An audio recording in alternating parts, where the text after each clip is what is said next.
O piscicultor fala assim para mim, ó, não dá para ter lucro produzindo peixe com alto custo da energia elétrica. Se você acha que a energia elétrica é o grande obstáculo para você produzir peixe, ou pior do que isso, que é o grande obstáculo para você ter lucro aí na sua piscicultura, eu já vou te dizer que você provavelmente está equivocado sobre a sua maneira de pensar a respeito da piscicultura. Ah, o preço da energia elétrica é tão alto, você ainda não sabe muita coisa a respeito de produção de peixes. E acredite, tem muito mais gente do que se imagina que pensa que só é possível produzir peixes utilizando energia elétrica. E quando eu falo de energia elétrica, entenda o que, né? Entenda o uso de aeradores, o uso de sopradores, bombeamento de água. Nossa, eu preciso deixar a minha água o dia inteiro bombeando, gastando energia ou bombeando com uso de combustível, né?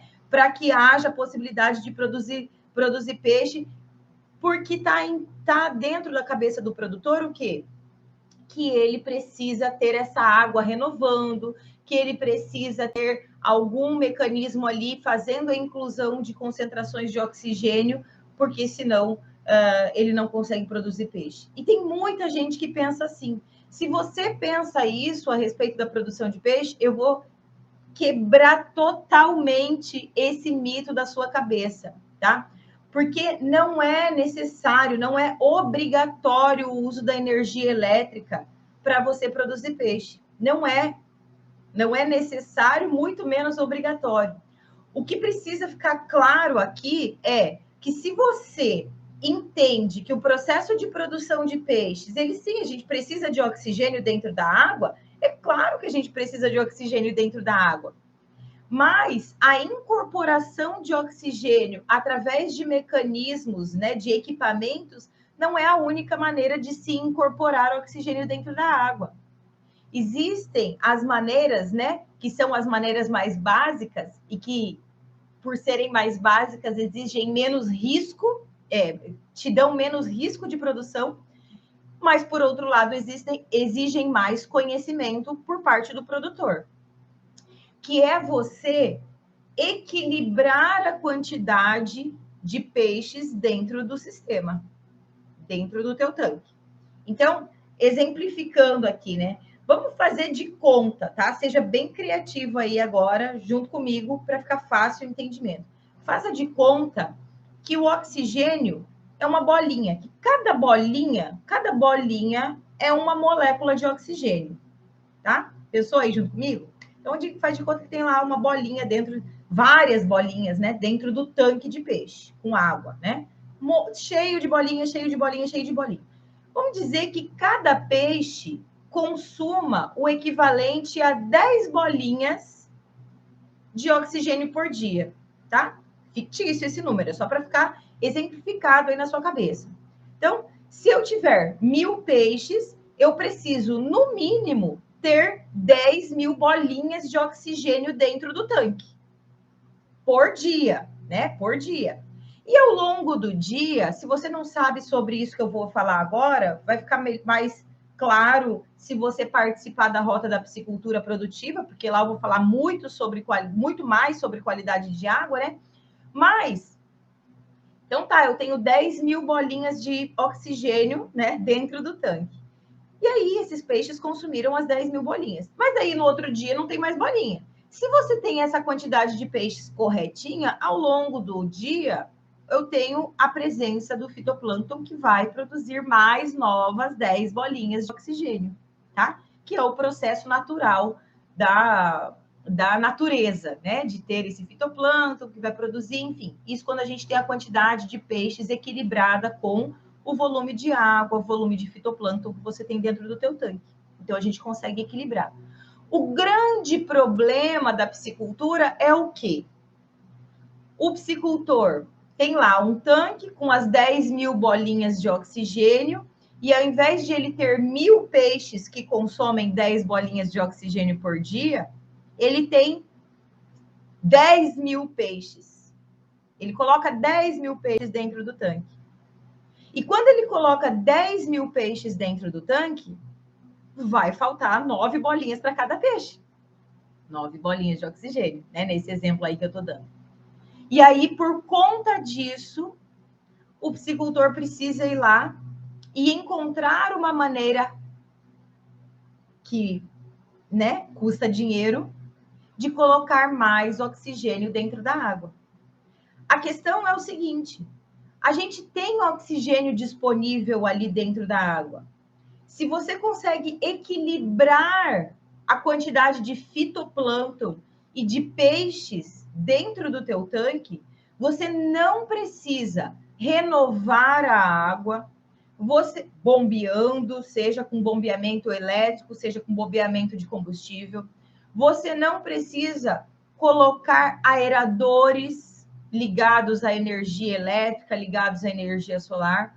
Você não precisa colocar sopradores fazendo a infusão direta de oxigênio ali dentro da água.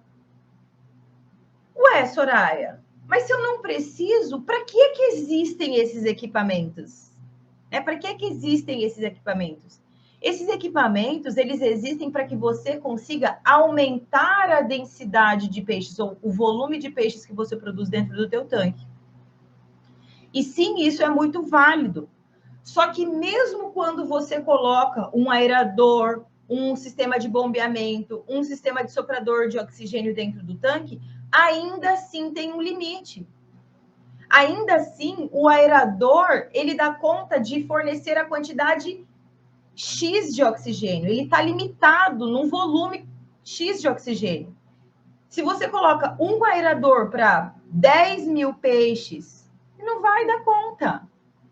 Ele não vai dar conta. É como se você dimensionasse um ar-condicionado de 7 mil BTUs para uma casa de 100 metros quadrados. A casa vai gelar? O quarto de 100, né? Uma sala de 100 metros quadrados com ar-condicionado de 7 mil BTUs, vai gelar? Não vai gelar.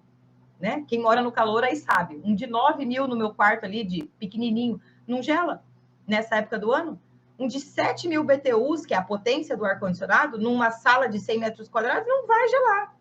E o aerador é a mesma coisa. Quando você coloca um aerador, ele tem o objetivo de aumentar a produtividade do teu tanque, aumentar a quantidade de quilos de peixe que você consegue produzir ali.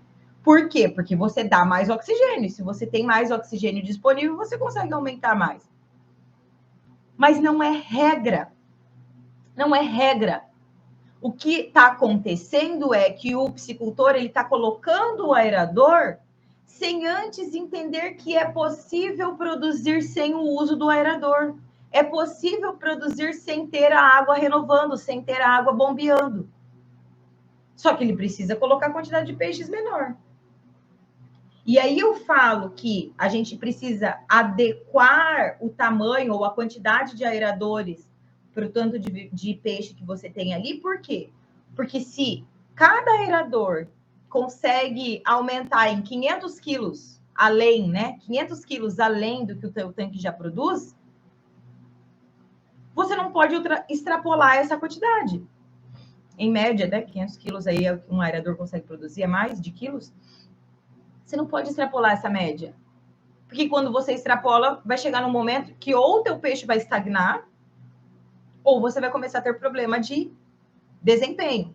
Conversão alimentar piorando, qualidade de água piorando, o peixe não chegando no peso de abate, o peixe ficando com off-flavor e várias coisas em consequência, que é o efeito cascata que eu falo aí, né? Que podem acontecer por conta do excesso de peixes. Então, se você entende que usar menos peixe é melhor, né? Ter menos peixe, ter menos densidade, é aquela frase que a gente fala, o menos é mais, né? O menos é mais na piscicultura. É mais o que, Soraya? Não é mais quilo de peixe, é mais eficiência. Porque quando você coloca densidades de peixes menores, ou seja, menos peixe, menos quilos de peixe por metro quadrado, né? Porque tem gente que quer dizer menos peixes por metro quadrado. Não, a gente faz a conta em menos quilos de peixe por metro quadrado, porque eu posso ter peixes de tamanhos distintos. Né? Então, a unidade de medida que a gente usa aí é quilos de peixe por metro quadrado na densidade. Então, quando você faz o uso de densidades menores dentro do teu tanque de peixe, o que acontece? você tem a chance de ter melhor conversão alimentar, você tem a chance de ter um ciclo de produção mais rápido, você tem a chance de não precisar utilizar aeradores, sopradores e com isso ter custo com energia elétrica.